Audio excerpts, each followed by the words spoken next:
Welcome back to another video. In this video, we are going to solve this problem that 999 square plus 999 plus 1000 square root.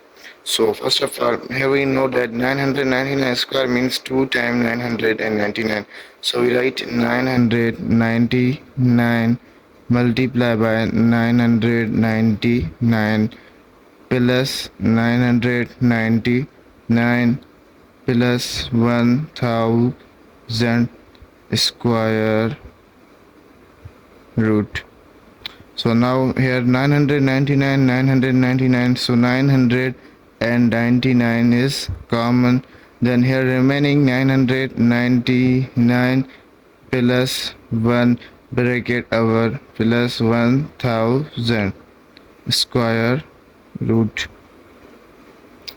And now here we write 999 bracket 999 plus 1 is equal to 1000 bracket over plus 1000. So now square root.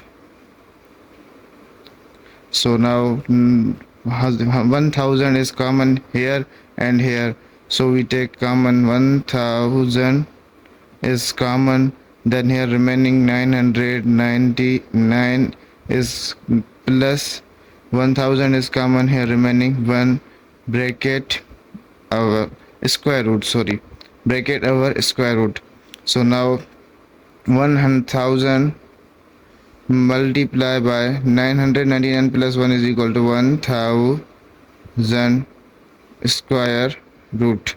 So 1000 multiplied by 1000 means 1000 square root.